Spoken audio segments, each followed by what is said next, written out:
Chicago's skyline shimmered in the distance, cold and metallic beneath the pale winter sun. From the wide glass windows of their high-rise apartment, Daniel Moore watched the city he had once dreamed of conquering, now just a blur of lights and noise. He had been standing there for almost 10 minutes, coffee in hand, waiting for the feeling to come back. Any feeling. Behind him, the sound of dishes clinking came from the kitchen. Clara was preparing breakfast, as she always did, quietly, efficiently, like a ritual stripped of warmth. The faint aroma of toasted bread filled the air, but even that smelled mechanical, like something performed out of habit rather than care. "Your coffee's getting cold," Clara said softly, not turning around. Her voice was calm, polite, the way one might speak to a coworker in a shared office space. Daniel blinked. "Yeah, thanks." That was their morning exchange. Every day, the same two sentences, spoken like clockwork. The house was silent again, except for the hum of the refrigerator. He studied her reflection in the glass, her hair tied neatly, her white blouse tucked into navy slacks. She was always composed, always ready for the world outside, where she was still the admired PR manager everyone praised for her grace and confidence. But in here, she seemed smaller, fragile in ways she never allowed herself to be. Daniel couldn't remember the last time they had truly laughed together. Maybe a year ago, maybe longer. What remained between them now was a polite coexistence, a choreography of civility masking years of unspoken frustration. He set the mug down and walked toward the door, grabbing his coat. "I'll be late tonight," he murmured. Clara looked up briefly, meeting his eyes for a fraction of a second. "I figured," she replied, voice even. No curiosity, no disappointment, just acknowledgement. Daniel hesitated, waiting for something, anything, to bridge the gap between them, but nothing came. He nodded slightly and left. Outside, the city roared to life. The sound of horns, the rush of trains, the chatter of strangers, all of it felt more alive than anything waiting for him at home. Daniel adjusted his scarf and kept walking, wondering when home had become just another space he passed through. At the firm, his colleagues greeted him with cheerful indifference. The architectural models on the tables, sleek towers and curved glass facades, felt like mockeries of the life he couldn't build. He had once designed homes meant to bring people together. Now he couldn't even hold his own marriage upright. "Morning, Dan," said Chris, his junior architect, as he set down blueprints. "Got the client meeting at 3. You ready?" Daniel nodded. "Yeah, just send me the new layout." He buried himself in work, as he always did, because work didn't judge. Work didn't demand warmth. It rewarded precision, control, the two things his marriage had quietly starved him of. By the time he got home, it was almost 9. The apartment was dim, lit only by the soft glow of the TV. Clara sat curled on the couch, scrolling through her phone, her expression unreadable. "Hey," he said quietly, slipping off his shoes. "Hey," she echoed without looking up. He walked into the kitchen. A plate of dinner sat on the counter, covered with foil. The food was still warm. He wanted to say thank you, but hesitated. It felt absurdly formal now, like thanking a stranger for holding the elevator. He ate alone, the sound of the fork scraping the plate echoing through the silence. On the TV, voices laughed in some late-night sitcom. Clara's face, bathed in its flickering light, looked distant, beautiful but unreachable. When he finally sat beside her, she shifted slightly, but didn't move away. It was the smallest gesture of familiarity left between them. He tried to speak. "Long day?" She nodded. "Yeah, just work stuff." "Same." Another pause. The air felt thick, heavy with everything they didn't say. He wanted to tell her that he missed her, not the person beside him, but the one she used to be. The woman who once waited for him at the airport, holding a ridiculous cardboard sign that said, "Mr. Architect of my heart." But those words no longer belonged in their world. Instead, he turned to the TV, pretending to watch. Later that night in bed, Daniel lay awake, listening to the city outside, the occasional siren, the faint hum of the traffic. Clara slept beside him, her back turned. He used to trace the curve of her spine, memorize its rhythm as she breathed. Now he lay motionless, afraid that even the smallest touch might feel like intrusion. His mind replayed the same question it had whispered for months. When did we stop being us? He tried to recall the exact moment, the fight that ended it, the silence that followed, but there was none. Their love hadn't died dramatically. It had just faded, grain by grain, until it was dust in their hands. The phone buzzed on the nightstand, a message from his lawyer, a reminder about the consultation he had scheduled for next week. Preliminary divorce discussion. He stared at it for a long time, before turning the screen face down. In the dark, Daniel whispered into the silence, almost too quietly for even himself to hear. "I'm sorry, Clara." But she didn't stir, and he wasn't sure if he meant it for her or for the man that he used to be. The next morning, Clara would rise first, make breakfast, and pour his coffee. He would stand by the window again, watching the city that never noticed their quiet collapse. And somewhere between the sound of the kettle and the click of the front door, another piece of their marriage would quietly disappear. Because sometimes love doesn't end in shouting or tears. Sometimes it just runs out of sound. The rain had arrived early that week, tracing faint streaks across the windows of the office. Daniel watched them fall as the city blurred into a watercolor of headlights and reflections. The weather seemed to echo his thoughts, muted, uncertain, quietly heavy. It had been 4 days since he confirmed his meeting with the divorce attorney. The email sat flagged in his inbox, the bold letters staring back at him every morning. Consultation, final steps. He had not deleted it, not yet. There was a strange comfort in knowing he could end the silence, even if it meant ending everything else, too. Chris entered his office, holding a folder and 2 cups of coffee. "Triple shot today," he said with a grin. "You look like you've been negotiating with your soul again." Daniel forced a laugh. "Maybe I have."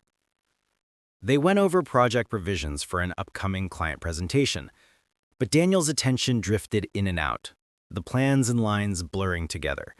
At one point, Chris said, "You okay, man? You've been somewhere else lately." "I'm fine," Daniel replied, too quickly, "just tired." He wasn't fine, and Chris knew it, but he didn't press. That was the mercy of male friendship. No one asked questions they weren't ready to answer. That evening, Daniel stopped by a small restaurant near Lincoln Park. He hadn't told Clara he'd be late, but he doubted she'd mind. She had her own circles now. Friends from her PR agency, people who thrived on conversation, laughter, and after-hours cocktails. He often wondered which version of her they saw, the bright, witty Clara he once fell in love with, or the quiet one who barely spoke to him anymore. He sat at the bar, nursing a whiskey. The TV above showed muted news headlines, something about market crashes, another about celebrity scandals. Around him, the sound of clinking glasses and casual laughter filled the space. He envied the ease of strangers. When he finally returned home, the apartment lights were dim, but Claire's voice carried from the kitchen. She was on a video call, her tone warm, animated in a way he hadn't heard in months. Daniel froze in the hallway, just beyond the light's reach. And I swear, I told him it was fine. He tries so hard, but sometimes I think he just disappears into his own head, you know? Like he's living parallel to me. There was a pause, followed by the muffled voice of one of her friends, Emily maybe. Then Clara sighed softly. "No, he's not a bad man. He's just tired. Maybe we both are. I don't even know when we stopped talking. Some days I can't tell if I miss him or if I just miss the version of us that used to exist." Daniel felt a dull ache rise in his chest. The words weren't cruel, they were honest, painfully so. He stepped back before she could see him and went straight to his study. He sat down, staring at the scattered blueprints and sketches covering his desk. He wanted to be angry, But he couldn't. There was too much truth in her voice. He scribbled something on the back of an envelope. Talk to Clara after the trip. End it cleanly. The line stared back at him. Neat, decisive, final. The following days passed in a haze. Work consumed him during daylight hours, but nights brought the same quiet dissonance at home. Clara would come in late from client dinners, her heels clicking across the hardwood floor, her perfume lingering like a question he no longer dared to ask. One night, she left her phone charging on the counter while showering. A notification blinked. Ethan Blake, her colleague from the agency. Daniel stared at the name. He remembered meeting Ethan once at a corporate party. Charming, confident, the kind of man who could light up a room without even trying. The message preview read, "Thanks for tonight's talk. I really needed that." Nothing suggestive, nothing explicit, but his heart still tightened. He turned away before he could read more. On Friday, Daniel returned home early for once. Clara was at the dining table typing on her laptop, papers spread around her. The soft lamplight framed her in gold. For a moment, he saw the woman he married, the one who used to fall asleep beside him with her head on his shoulder, whispering plans for their future. "Hey," he said gently. She looked up surprised. You're home early? "Yeah, meeting got canceled. I thought maybe we could have dinner together." Clara blinked, caught off guard. "Oh, sure. I can order something." They settled for takeout, Thai food, their old favorite. The meal was quiet, but not uncomfortable. Between bites, Clara asked, "How's the project going?" "It's fine. Almost done," Daniel said. Then after a pause, "How's work?" "Busy, always busy." She smiled faintly. "It keeps me sane, I guess." Her tone was light, but her eyes flickered with exhaustion. Daniel noticed how she absent-mindedly twisted her wedding ring while talking, a habit she once had when nervous. He wanted to ask, "Are we really this far gone?" Instead, he said, "You should take a break. You've been running nonstop." "So have you," she replied quietly. Their eyes met for a brief suspended moment, two people recognizing the ghosts of what they used to be. Then, as if on cue, both looked away. Later, as he washed the dishes, Daniel found himself studying the details of their life. The framed photos, the scent of lavender candles, the pair of mugs they'd bought on their honeymoon. Nothing had changed, and yet everything had. That night, lying beside her, he made his decision. After his upcoming work trip to Boston, he would talk to her. Not in anger, not in blame, but with the calm honesty their marriage deserved. He rehearsed the words in his head. "Clara, I think we've reached the end." It sounded too formal, too distant. He tried again. "Clara, we can't keep living like this." Still wrong. He turned on his side, watching the faint light from her phone illuminate her face as she scrolled. She looked peaceful, almost content. Maybe she had already accepted it too. Daniel closed his eyes, his heart heavy but resolved. In 2 weeks, he would end their marriage. Cleanly, quietly, without drama. That was the plan. But plans rarely survive the moment when truth decides to speak. It was a Thursday night when everything shifted, quietly, almost by accident. Daniel had returned from Boston earlier than planned.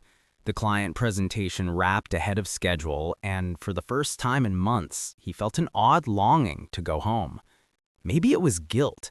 Maybe it was the conversation he overheard at the hotel bar, a stranger telling his friend, "Sometimes you only realize what matters when it's already walking out the door." The words clung to him through the flight, through the cab ride, through the slow ascent of the elevator to their apartment on the 24th floor. When he unlocked the door, the lights were low. Clara's shoes were by the entryway, her coat draped neatly over the chair. He could hear faint laughter echoing from the living room, the kind of laughter that came easily, the kind that used to belong to them. For a moment his chest tightened. He wondered if Ethan was there. But as he stepped closer, he realized the sound was coming from the speaker system. Clara was on a video call. He dropped his suitcase quietly, intending to retreat to the bedroom unnoticed. He didn't want to intrude. But then he heard his own name. "Daniel," she said, and her voice softened in a way he hadn't heard in months. He froze. Through the half-open doorway, he saw her sitting on the couch, laptop open, a glass of wine on the table.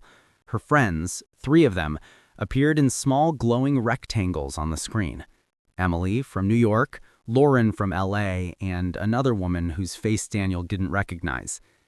"I don't know, Emily," Clara continued, tucking a strand of hair behind her ear. "Sometimes I feel like I'm married to a ghost. He's there, but he's not." Emily's voice crackled through the speaker. "You mean Daniel?" Clara nodded slowly. "He's a good man, honest, decent, but I can't reach him anymore. It's like everything I say just bounces off. We live in the same house, but it's all surface. No warmth, no spark." Daniel's stomach tightened.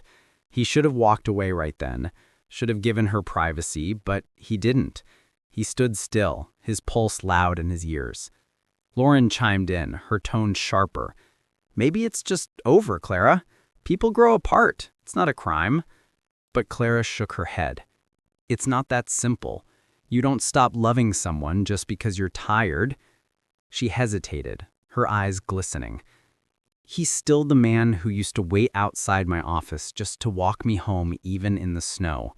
The man who'd wake up early on Sundays to make pancakes shaped like hearts." The others laughed softly. Clara smiled, but her voice trembled when she spoke again. "Somewhere along the way, we both got lost.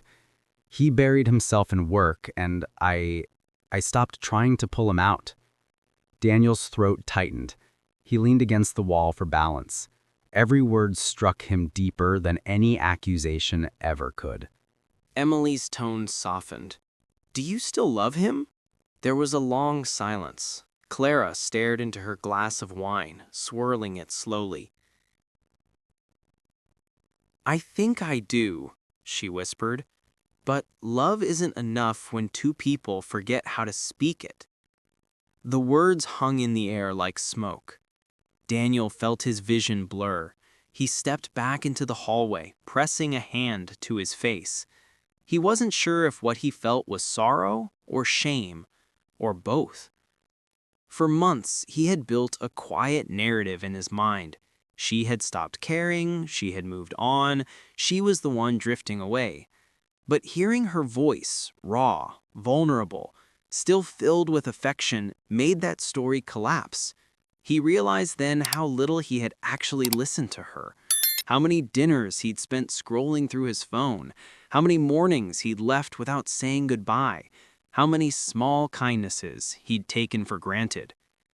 He walked to the balcony and stepped outside. The cold night air bit his skin, grounding him. The city stretched below, endless and indifferent. From inside, he could still hear faint pieces of the conversation. Clara was laughing again now, brushing off her tears, trying to make her friends believe she was fine. When the call ended, Daniel stayed where he was, staring at the skyline. The wind carried the sound of distant sirens and the metallic rattle of the train tracks below. He whispered, "I heard you, Clara." It wasn't meant to be spoken aloud, but the words escaped anyway. The next morning, he woke early. Clara was still asleep, her hair spread across the pillow like spilled ink. He watched her for a long moment, noticing how tired she looked, even in rest. There was something fragile about her that he had forgotten, something human beneath the armor she wore every day. He got up quietly, brewed coffee, and left a cup for her on the counter, the way she used to do for him. At the office, he couldn't concentrate. Every line he drew, every number he typed, blurred into Clara's words. "He's a good man, honest, but I can't reach him anymore." That night, he didn't stay late. He stopped at a small flower shop near their building, a place he hadn't entered in years. The woman behind the counter smiled, handing him a bouquet of white tulips. For an apology? She asked. Something like that, he murmured. When he got home, Clara was at the dining table, typing away. She looked up as he entered, startled. You're home early? Yeah, he said quietly, setting the flowers down. Thought I'd surprise you. She blinked, unsure how to respond. They're beautiful, she said finally, her tone soft but guarded. He nodded, taking a seat across from her. For a long moment, neither spoke. The silence wasn't as heavy as before. It was fragile, like the quiet before rain. Clara closed her laptop. Rough day? Just a long one. Then, almost without thinking, Clara, do you ever feel like we stopped trying? Her eyes lifted to his, searching. All the time. The honesty between them startled him. He wanted to tell her he'd overheard her conversation, that he finally understood, but something stopped him. That moment wasn't about confession, it was about listening. He reached across the table, brushing her fingers lightly. I don't know if we can fix everything, but maybe we can start by talking. She didn't pull away. I'd like that, she whispered. The world outside kept moving. Traffic, lights, the hum of the city, but inside that apartment, something fragile began to stir. It wasn't forgiveness yet. It wasn't love reborn, but it was the first sound after a long, suffocating silence. The hospital room was quiet now. Machines hummed softly, monitors beeped at a steady rhythm, and the faint scent of antiseptic filled the air. Daniel sat in the corner chair, elbows resting on his knees, his hands clasped together. He had spent countless hours in the same position, but tonight felt different. The chaos had ended. The accident, the panic, the doctors rushing in and out. Now, all that remained was silence and the weight of his own thoughts.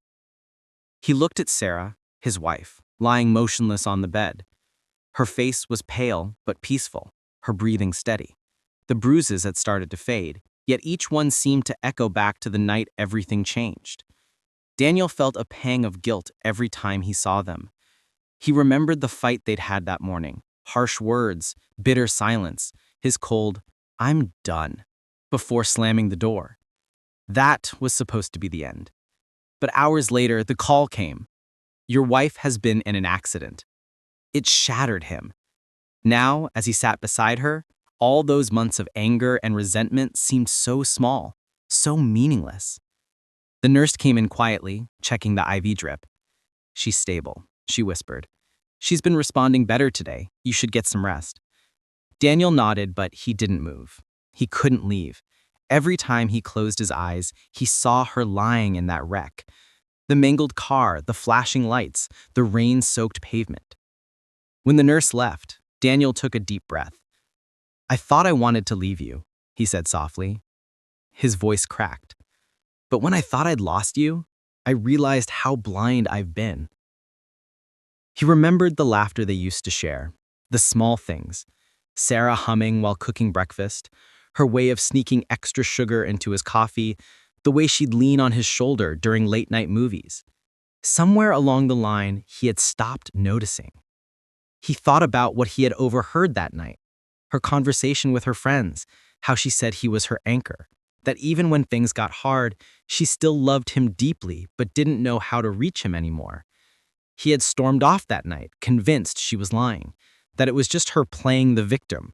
But now, with the truth sitting in front of him, he knew she had meant every word. Days passed. Daniel barely left her side. When she began to wake up, he was there, holding her hand, whispering her name. Daniel? She whispered. I'm here, he said, leaning closer. She blinked slowly, tears forming in her eyes. You stayed. Of course I did, he whispered. I'm not going anywhere again.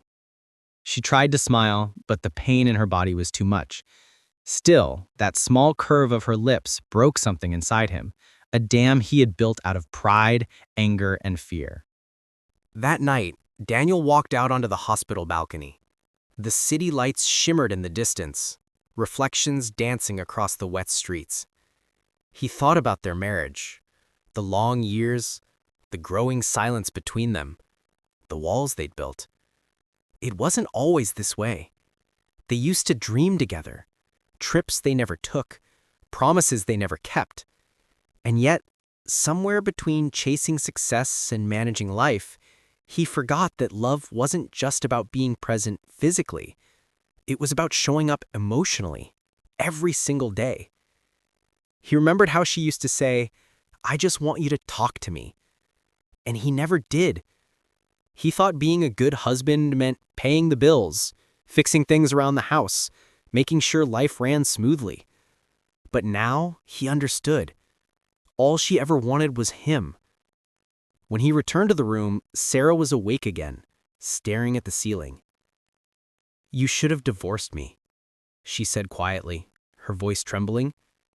Daniel froze. "Why would you say that?" "Because I wasn't the wife you needed," she said. "I complained. I pushed you away. I made everything harder." He shook his head. "No, I stopped fighting for us long before you did. I thought I was protecting myself from pain, but I was just running from love." Her eyes glistened with tears. "I thought I lost you that day."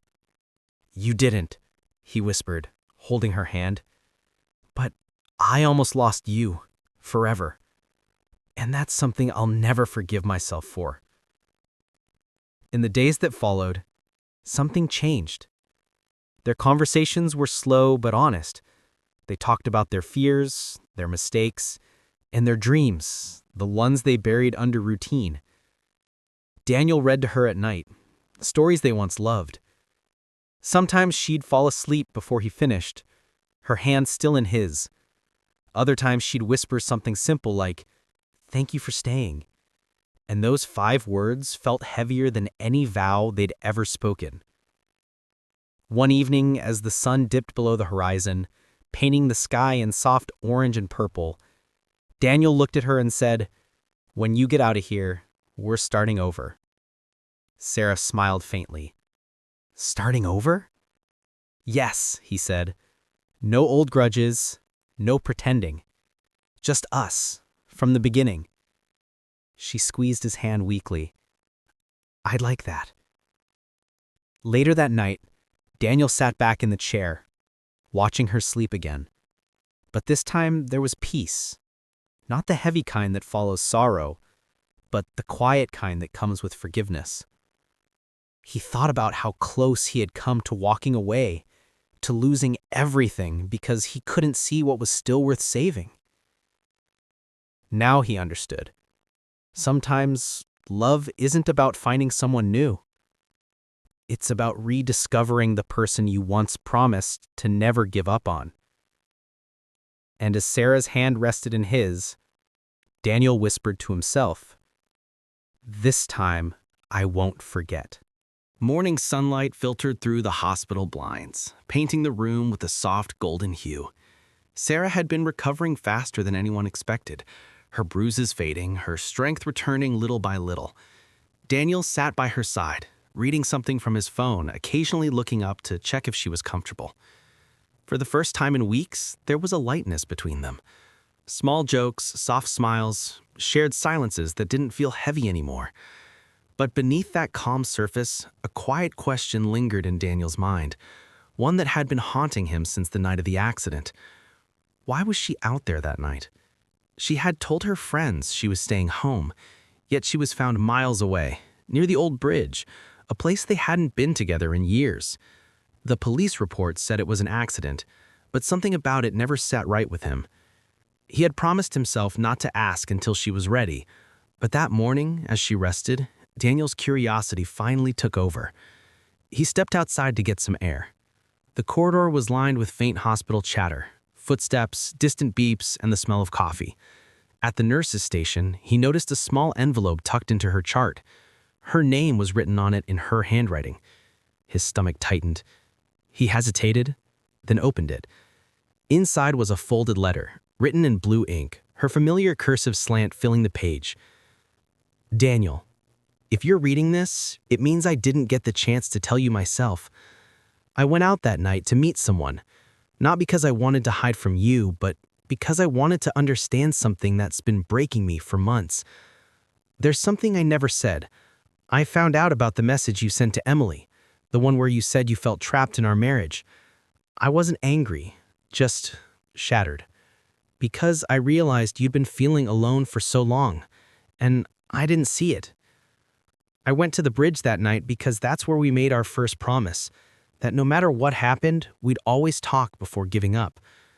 I was going there to record a message for you, to say I still loved you, that I wanted to start over, but I never made it home.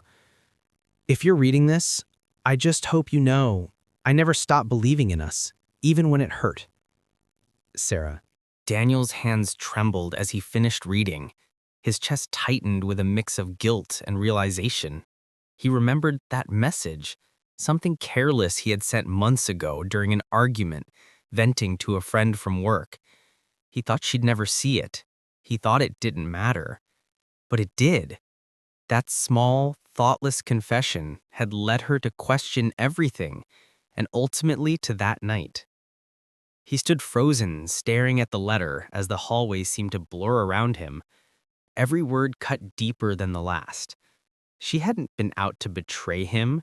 She had been trying to reach him.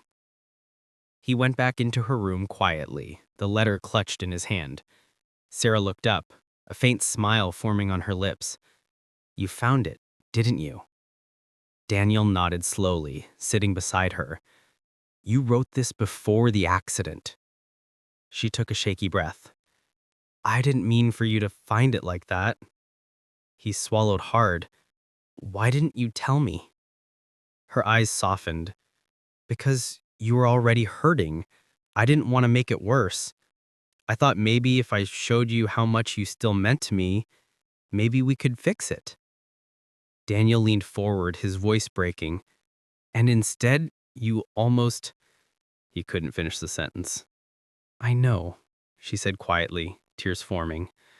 "But maybe that's what it took for us to see how far we drifted." For a long while, they sat in silence. The truth between them was painful, but it was real. Daniel looked at her, seeing not the woman he had fought with, but the woman who still believed in him, even when he didn't deserve it. He swallowed hard. "I thought you didn't love me anymore." "I never stopped. I was just tired of feeling like a stranger in my own marriage." He closed his eyes, his mind replaying every moment he had pulled away. Every time he had chosen work over her, silence over honesty, pride over love. When he opened his eyes again, his voice was steadier. "You went to the bridge to remind me of our promise, the same bridge where I proposed to you." She nodded, her lips trembling. "I guess I wanted to find that version of us again." He reached for her hand and held it tightly. He said, "You did. You found him." Later that evening, Daniel drove to the bridge. The sky was a soft gray, and the river below reflected the dim glow of the city lights. He stood there in the cold air, holding the letter in his hand. He imagined her there that night, standing in the rain, replaying old memories, trying to find hope in a place they once called the beginning. He whispered, "I'm sorry," letting the wind carry his words away. Then he took his phone out and recorded a voice message, not for her to find, but for himself. He said, "I was ready to give up, but she never did. And maybe that's what love really is. Not the moments we get right, but the moments we keep showing up, even when it hurts." He slipped the letter back into his coat pocket, took one last look at the bridge, and turned to leave. Back at the hospital, Sarah was awake when he returned. He sat beside her and said softly, "I went to the bridge." Her eyes widened. "You did?" He nodded. "It's still beautiful, just like the day I asked you to marry me." Sarah smiled weakly. "Maybe we should go there together when I'm better." He brushed a strand of hair from her face and whispered, "We will. And this time, we'll make new promises. ones we'll never forget. As her hand rested in his, the distance that once separated them finally began to disappear. The rain returned the next afternoon, painting streaks of silver down the hospital window. Sarah sat upright for the first time in days, her strength slowly returning. Daniel brought her coffee, the same caramel latte she used to order every morning, and placed it gently by her bed. For a moment, everything felt almost normal. But beneath that fragile calm, something deeper was stirring. The letter had answered why Sarah was out that night, but not everything else. There were still missing pieces, whispers she'd made to her friends that he couldn't forget, the fragments of a conversation he'd overheard weeks before the accident, words that had cut him open. He doesn't look at me the same anymore. Sometimes I wonder if I made a mistake. Those sentences echoed in his mind like a bruise that refused to fade. That evening, after the nurses left, Daniel closed the blinds and pulled a chair closer to her bed. His tone was quiet but steady. "Sarah, there's something I need to ask." She looked up from her cup, sensing the tension. "What is it?" He took a breath. "Before the accident, I overheard you talking to your friends. You said you felt like you made a mistake, that I wasn't the man you fell in love with anymore." Her lips parted slightly, not in shock, but in the kind of hesitation that comes when you know you've been found out. She started, then stopped. Her eyes dropped to her hands. "You weren't supposed to hear that." "I did," Daniel said, voice low but firm. "And I've been carrying those words around ever since." The room fell silent except for the faint sound of rain against the glass. Finally, she looked up, her eyes glistening. "Daniel, that conversation wasn't what it sounded like." He shook his head. "Then tell me what it was. Because from where I stood, it sounded like my wife regretted marrying me." Sarah inhaled deeply, her fingers trembling. "It wasn't regret. It was fear." "Fear?" "Yes," she said, her voice cracking. "Fear that I'd lost the man I loved, and that maybe I was part of the reason." Daniel leaned back, confused, his anger softening but not gone. She continued, each word coming slower, heavier. "When you started working those endless hours, when you stopped coming home for dinner, when your eyes barely met mine, I felt invisible. And when I told my friends that, I wasn't mocking you. I was begging for someone to tell me it wasn't my fault." Her voice broke completely then, but it still felt like it was. Daniel pressed his palms together, his throat tight. "You think I didn't notice how far apart we'd grown? I did, Sarah. I just didn't know how to fix it. Every conversation turned into a fight. Every silence felt safer than another argument." She nodded, tears streaming down. "I know. I felt that too. But the more we avoided it, the more it became unbearable." He looked at her for a long time, the weight of their shared years pressing down on both of them. "So you started talking to your friends about it? About me? About us?" "Yes," she whispered, "because I couldn't talk to you." Daniel's expression softened, but there was still a flicker of pain in his eyes. "And when I heard those words, it felt like I'd already lost you." "You hadn't," she said quickly, reaching out to touch his hand. "I was trying to find you again, Daniel. That's what the bridge was about. That's what everything was about." He didn't pull his hand away. Instead, he looked down at their intertwined fingers, fragile, trembling, yet real. Then he asked, quietly, "Was there someone else?" The question hung in the air like a sharp edge. Sarah froze. For heartbeat, the world seemed to stop. Her silence was too long, too loaded. Daniel's chest tightened.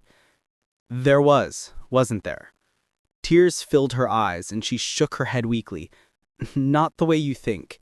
There was someone I talked to, someone who listened. It never became more than that. But yes, there was another person who made me feel seen when you didn't." Daniel exhaled slowly, closing his eyes. The confession burned, even if it wasn't an affair. It was a betrayal of something deeper, emotional intimacy. He stood and walked toward the window, his reflection a blur against the glass. "You don't realize how much that hurts to hear." "I do," she whispered, "because I've felt that same hurt for years." He turned to her, his face pale and tired. "Why didn't you just tell me?" "Because I thought if I did, you'd leave me, and I wasn't ready to lose you. Not then, not now." Daniel looked at her for a long time, then back at the window. The rain had slowed, but the air still felt heavy. He remembered all the times she had tried to reach him, the dinners he skipped, the text messages he left unanswered, the way she would wait by the door late at night just to say goodnight. And he remembered how he'd mistaken her silence for indifference, when in truth, it had been exhaustion. When he finally spoke, his voice was quiet, almost fragile. "I wanted to divorce you because I thought you didn't love me anymore. But now I realize I stopped giving you a reason to." Sarah wiped her tears, whispering, "Love doesn't disappear, Daniel. It just gets buried under all the things we stop saying." He walked back to her side, his eyes red, his voice trembling. "I should have fought harder for us. I should have asked sooner, but instead, I chose silence." She looked up at him, weary, broken, but still hopeful. "Then maybe it's time we start talking again." Daniel took her hand once more, gripping it tightly. "No more half-truths," he said. "No more pretending we're fine." Sarah nodded. "Only honesty." He exhaled long and deep, as if letting go of months of unspoken resentment. "Then tell me everything, Sarah. All of it. The parts that hurt, the parts you couldn't say before." She met his gaze, her voice barely a whisper. "I will. But you have to promise you'll listen. Not to respond, not to defend, but to understand." Daniel nodded, tears glimmering in his eyes. "I promise." The silence that followed wasn't empty. It was the beginning of something raw, a space carved out for truth, for healing. And as the rain eased outside, Daniel realized that confrontation wasn't about anger. It was about finally seeing the person in front of you, not who you wanted them to be, but who they had become while you weren't looking. The next morning, the world outside the hospital room was bright again, a deceptive kind of brightness, the kind that arrives after a storm but leaves behind damp air and the faint smell of something broken. Daniel stood by the window, looking out at the city below. Cars moved, people hurried to work, life went on. But inside him, everything had stopped. Sarah was still asleep, her breathing shallow but steady. The words she'd spoken the night before kept replaying in his mind, each one a slow echo against his chest. "There was someone who made me feel seen when you didn't." She hadn't cheated, but the truth still stung like betrayal. It wasn't about what she did, it was about what they had both let die between them. Daniel turned back toward her, watching the woman he'd shared 11 years of his life with. The woman who once laughed too loud at his jokes, who used to dance barefoot in the kitchen while waiting for the coffee to brew. Somewhere between career deadlines and quiet resentments, he had stopped seeing her. Now he wasn't sure if they could find their way back. When Sarah woke up, the first thing she saw was Daniel sitting beside her, holding a small envelope. It was her letter, the one he had found days ago. "You still have it," she said softly. He nodded. "I've read it every night since." She looked at him, uncertain. "Does it change anything?" Daniel hesitated, searching for the right words.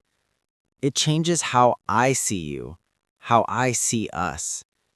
But it doesn't erase the pain, or the distance we built." Sarah's eyes filled with quiet acceptance. "Then maybe that's something we have to live with." He leaned forward, elbows on his knees. "Or maybe it's something we can rebuild from. I don't know which is right anymore." Later that afternoon, a doctor came in to discuss her release. She could go home in 2 days. Daniel thanked him, but his mind was elsewhere. Home. The word didn't feel the same anymore. What even was home now? The house they shared had become a museum of things unsaid. When the doctor left, Sarah spoke first. Daniel, when I go home, I think I need some time. His head lifted. Time? She nodded. Not from you, from everything. The expectations, the noise, the pretending. I need to figure out who I am outside of this pain. Daniel's chest tightened. So you're saying we shouldn't live together? Her eyes softened. I'm saying we shouldn't rush to fix something just because it's broken. Maybe the answer isn't in trying to glue the pieces back together. Maybe it's in understanding why we shattered in the first place. Her words were calm, but they landed like thunder. He stood, walking toward the window again. I don't want to lose you, Sarah. She smiled sadly. Maybe you won't.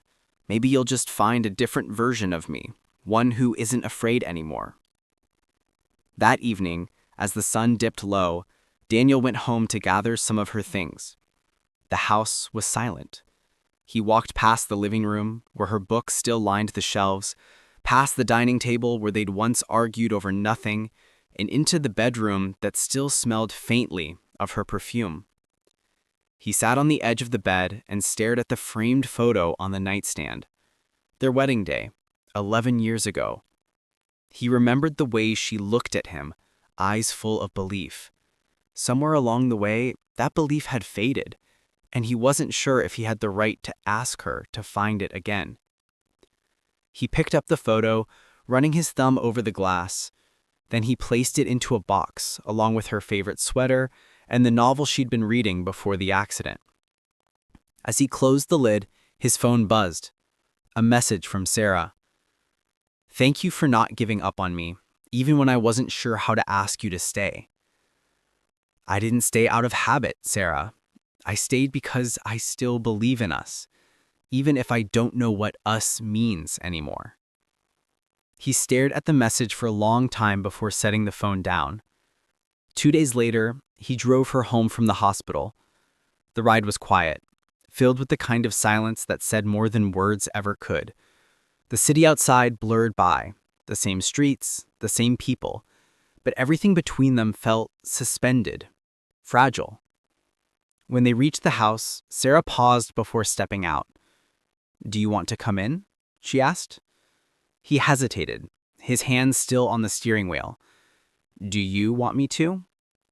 She looked at him with eyes full of exhaustion and affection all at once.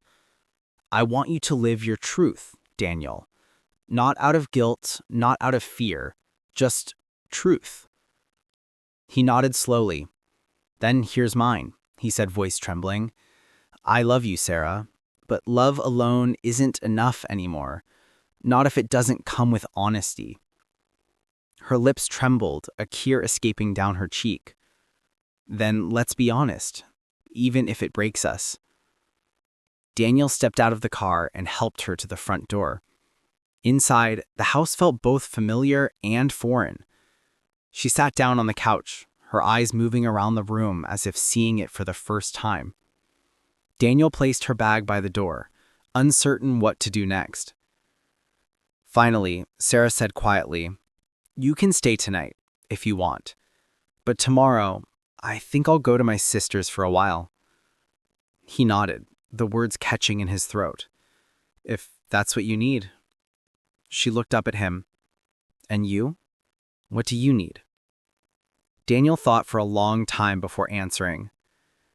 I need to stop being the man who avoids pain. I need to face what I've done, what we've both done. Maybe then I'll know if I'm capable of being the husband you still deserve. Her lips trembled, a tear escaping down her cheek. Then maybe this isn't goodbye. Maybe it's a pause, one we both needed. He took her hand gently. A pause, he repeated, not an ending. That night, as he drove away, the city lights reflected on the windshield like shards of memory. Every street held a piece of them. The cafe where they first met, The park where she once said she loved him. The bridge that had nearly taken her life. He didn't know what came next, but for the first time, he understood that staying or leaving wasn't the real choice. The real choice was whether to face the truth and live with it. As he turned onto the highway, Daniel whispered to himself, maybe love isn't about holding on.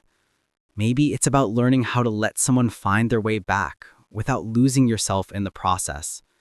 And for the first time in months, he felt something close to peace.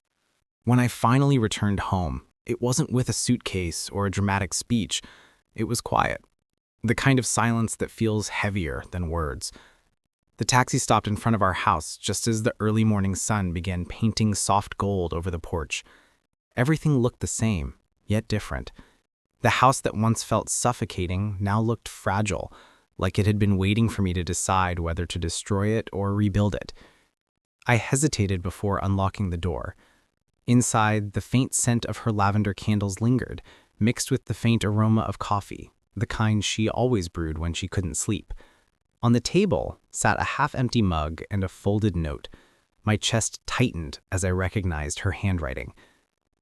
I don't know if you'll ever come back, but if you do, I want you to know I've been trying. Not to fix you, not to fix us, but to understand where I went wrong. I realized too late that love isn't just about being right, it's about being kind, even when you don't understand. Her words hit harder than I expected. They weren't begging or apologizing, they were honest, the kind of honesty that leaves no room for manipulation. I walked through each room, noticing small signs of her effort, the organized shelves, the repaired picture frame, the soft blanket folded neatly on the couch. Even the photo of us at our anniversary dinner, which I had once hidden in a drawer, was now back on the wall. Then I heard a faint sound, her voice, coming from the backyard. She was sitting on the swing, her hair tied loosely, eyes distant but calm. She didn't notice me right away. For a moment, I just stood there, watching her. The woman I once thought I'd lost was right there, but so different from the one I'd known. When she finally saw me, she froze. The silence between us stretched, filled with all the unspoken pain, regret, and longing. I wasn't sure you'd come back, she said softly. I wasn't sure either, I admitted. But I realized something out there. Leaving didn't make the pain go away. It just made me see where it came from. She looked at me, eyes trembling. And where did it come from? From both of us. From all the things we didn't say. From the pride we mistook for strength. She exhaled shakily, then smiled faintly. Not a happy smile, but a knowing one. So what now? I sat beside her. The air between us was fragile but warm. Now, maybe we start small. A walk? A coffee? A conversation that doesn't end in silence. We sat there for a long time, the morning sun creeping higher. The world didn't suddenly fix itself. There were still wounds, doubts, memories that would take time to heal. But there was also something else. Peace. Not the kind that comes from forgetting, but the kind that comes from finally understanding. Later that day, as she went inside to make breakfast, I stood by the door and glanced at the folded note again. I slipped it into my pocket, not as a promise of the past, but as a reminder of what love really meant. It wasn't about grand gestures or perfect endings. It was about showing up, quietly, imperfectly, but sincerely, even when you had every reason to walk away. That night, as the lights dimmed and the house grew silent again, I whispered something I hadn't said in months. I'm home. And for the first time in a long while, it finally felt true.